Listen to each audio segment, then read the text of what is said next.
When it comes to the Kawasaki KLR650, there is a lot of love and loyalty for this bike from its owners. I mean, they go off-roading, they tour great distances, they even commute to work all on this one bike, and if you talk to a KLR enthusiast, they do it all in one day. The bike has built a reputation for being reliable and virtually indestructible. But is this reputation really warranted? What if I told you that inside every Kawasaki KLR650, including the new one in your dealer's showroom, there's a ticking time bomb just waiting for you to get complacent, and then, boom.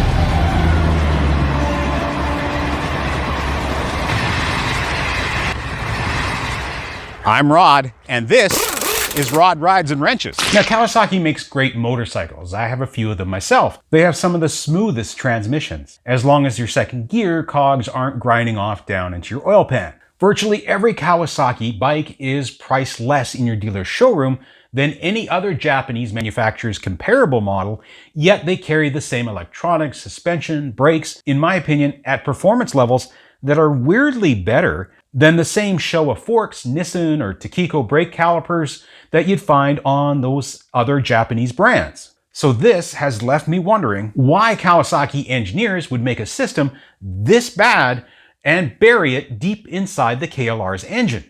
The most often result is catastrophic. The ticking time bomb I'm talking about, of course, is the balance shaft chain tensioner, which resides deep in the engine. But what is it?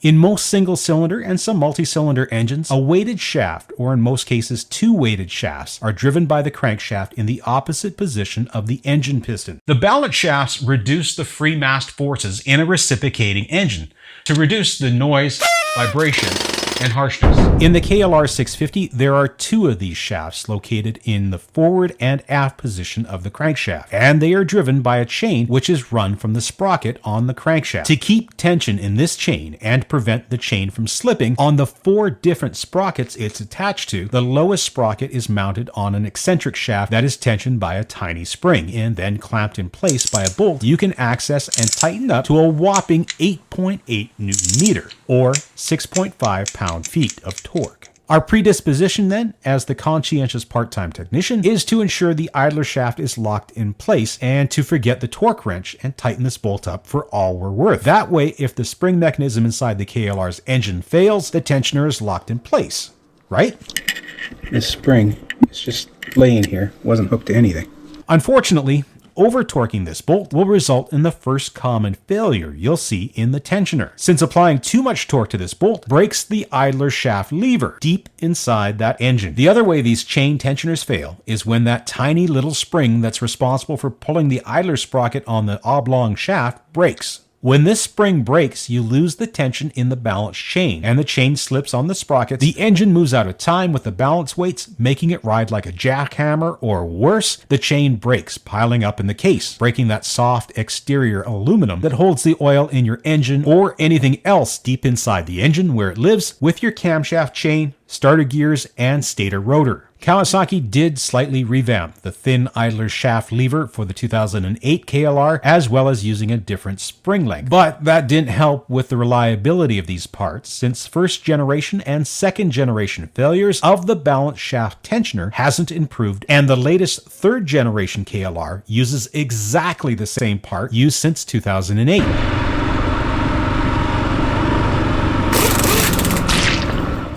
Now, it really doesn't matter what generation of KLR that you have.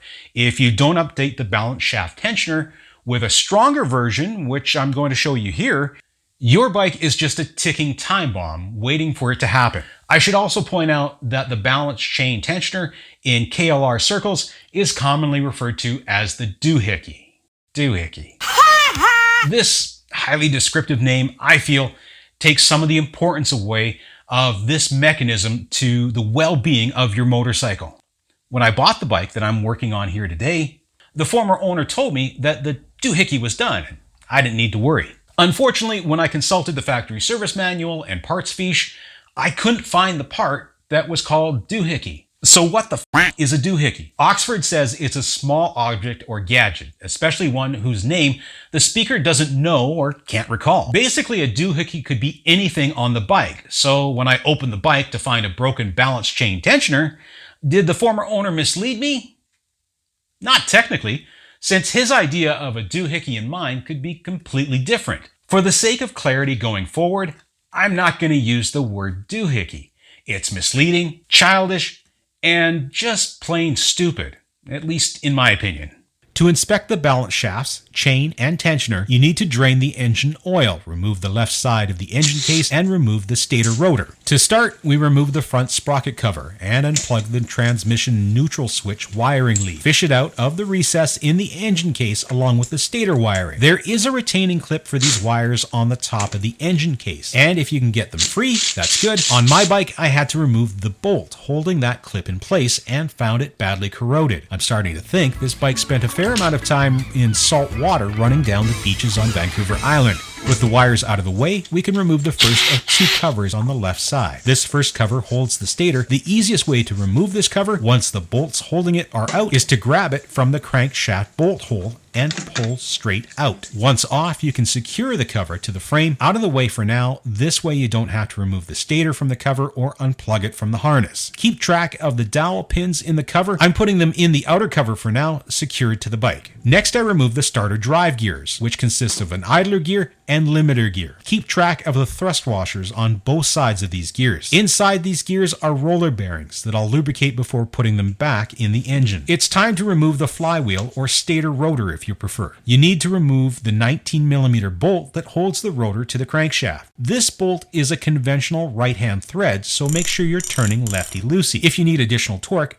weight the back of the bike so the rear tire is on the ground and put the bike in gear, and then have a friend hold the rear brake. You should then be able to break the bolt free that holds the rotor to the crankshaft. Now I'm using my pneumatic impact gun here since it does the job quickly and efficiently. A 1/2-inch pneumatic impact with sockets is worth their weight in 94 octane gasoline, and I highly recommend having a set for tackling these hard to remove bolts. To pull off the rotor, you need a 22 by 1.5mm thread pitch rotor removal tool. These can be picked up specifically for your KLR. Now I bought this universal set with a bunch of different sizes in it since I don't want to have to go buy a new one specifically for each bike I own. The issue with the universal set is that the crankshaft on the KLR is not solid, and the threaded pin that pulls the tool outward doesn't have anything to push against. I had to insert a washer with a small hardened bolt against the crankshaft, and then my universal tool worked well. I use my pneumatic tools for this sort of work, and this avoids the need to hold the rotor or lock down the engine. Kawasaki makes a special tool, a wrench, to hold the rotor. My crescent wrench does the same job if needed. Just try not to hit the rotor with anything hard that might damage it. Pulling the rotor off, keep track of the woodruff key that sinks the rotor to the crankshaft. If your woodruff key is cracked,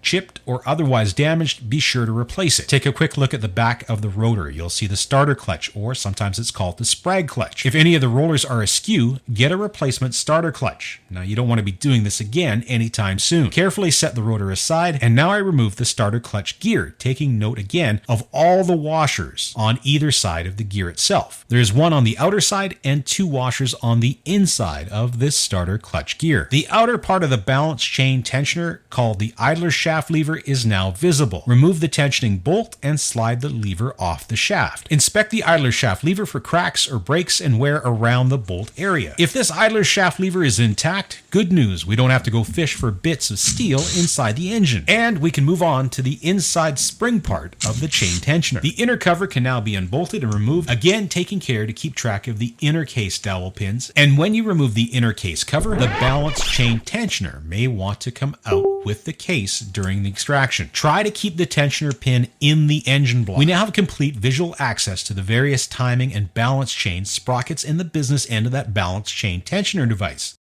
Look what I found. The spring is what all the fuss is about. And as you can see, there is nothing holding that spring on. So if you're learning something today, or just enjoying watching me work on this bike, be sure to give the video a thumbs up, and feel free to share it with your riding buddies, your friend's mom, or your favorite forum or subgroup. All this actually helps me out and helps get the video shown to people who need it most. I really do appreciate that time you take, to give it a thumbs up and share a comment.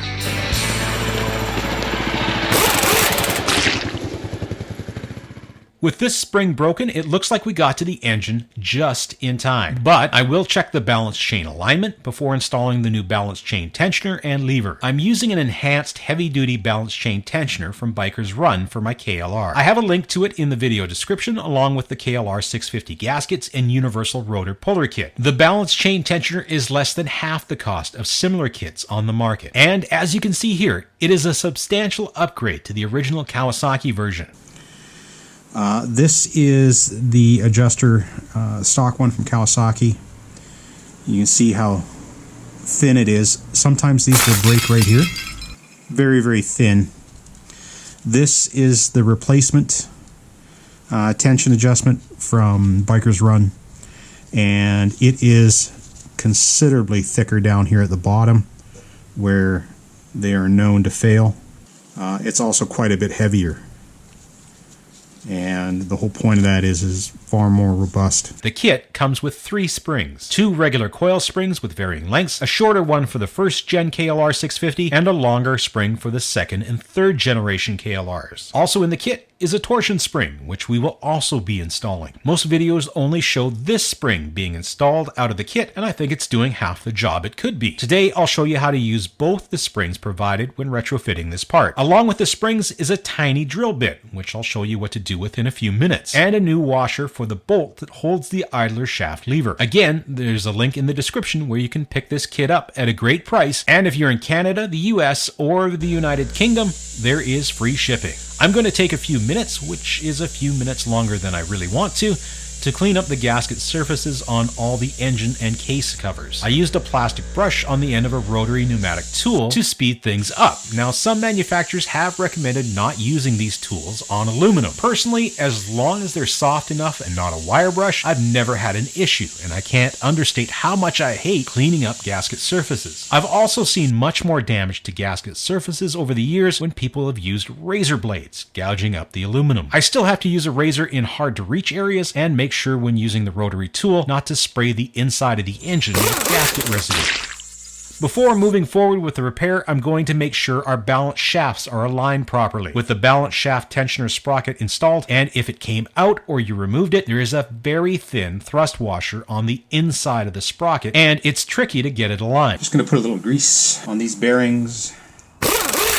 So to save time, I recommend you don't remove the idler shaft like I've done here. If you have taken it out and are struggling to get it back in, use some grease on the thrust washer to help hold it in place. Just make sure the washer doesn't fall down into the oil gallery at the bottom of the case. I dropped it once and was able to pull it out using a magnet since I couldn't reach it with my fingers. Back to the alignment check. Rotate the crankshaft until the balance timing marks on the crankshaft and both upper and lower balance shafts align to about the 1130 mark. It's just to the left of top center for all 3 sprockets. The marks on the balance shaft also align between 2 outer links on the chain itself. The center of the counterweight on the front balance shaft should also be 180 degrees from the balance shaft's timing mark. If these sprockets align to this point together, there's no need to go further since the balance shafts are where they should be. If not, you have to remove the snap rings and adjust the sprockets and front counterweight until all 3 balance marks are where they should be. Make sure you have the factory service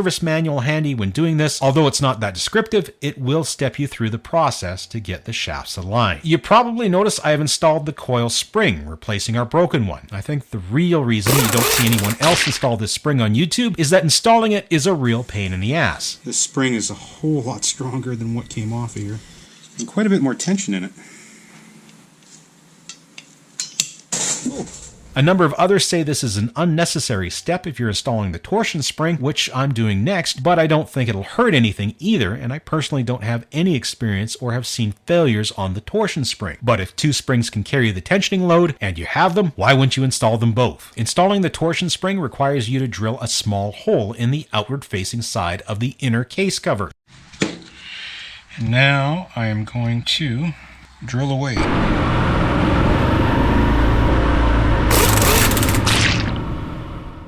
And now I am going to drill away. Using that supplied drill bit. To drill this hole, you need to position the case cover so that the hole for the tensioning shaft is at the bottom of the cover, and again, just be sure you're working on the outer side of the cover. Now take a paint pen and mark the 12 o'clock, 6 o'clock, and 3 o'clock position around the tensioning shaft hole. I then make marks on the rest of the clock positions as close as I can get them. The hole I want to drill is at the 5:30 position, and just a few millimeters in from the edge of the case ledge. Position the spring as close to the center of the hole as possible before you drill to determine the spacing, and then use a punch to make sure the drill bit doesn't walk on you when you start drilling.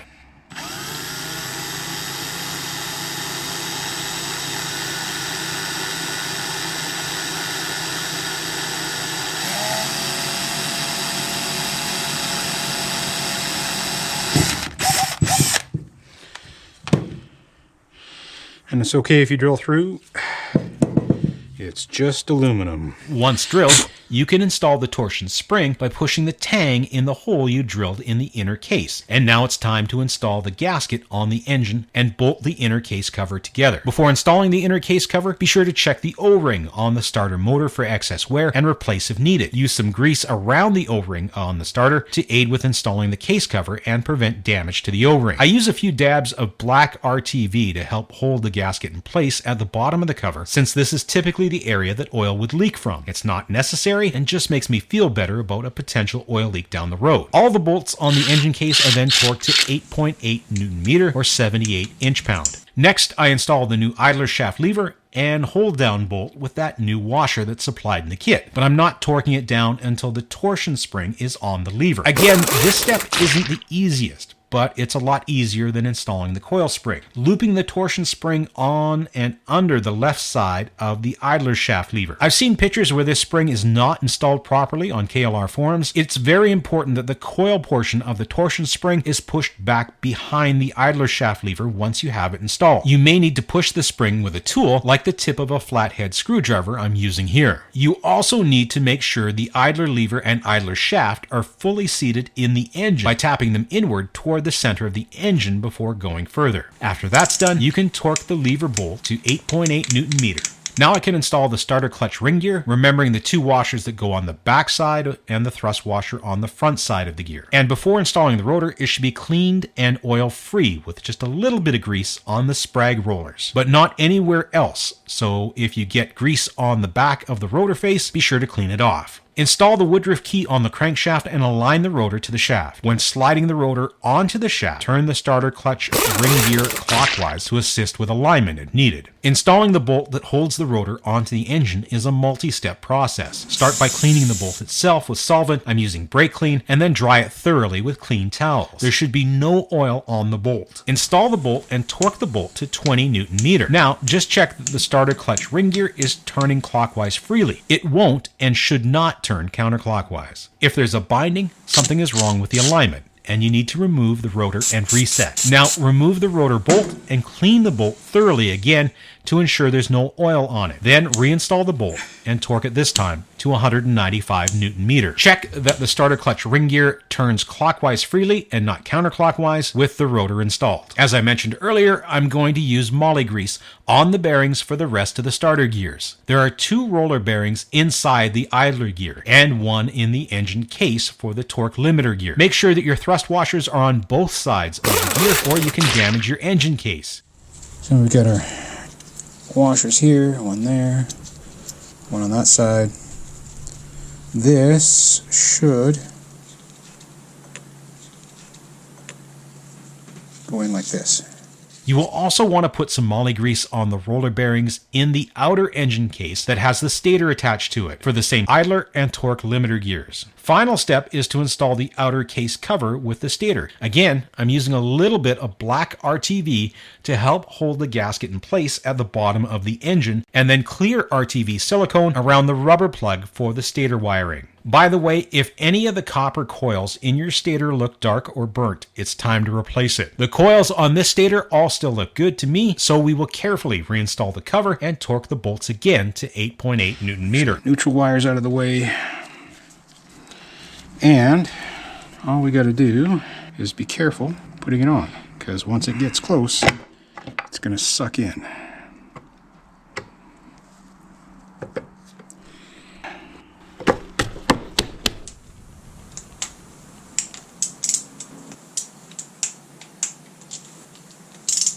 I can then attach the neutral switch wire, tuck the wiring in the engine where it came from, and reinstall the front sprocket cover. The gaskets I bought from Biker's Run are a little oversized, and you can see them peeking above the cases. The gasket holes, however, all lined up properly, and these gaskets are considerably less than OEM ones. In fact, I got a whole engine gasket kit, including the cam chain tensioner, thermostat, head gasket, and right case cover for about half the price of just the 2 OEM gaskets I needed for this job. All this from Biker's Run, and these have worked out just fine.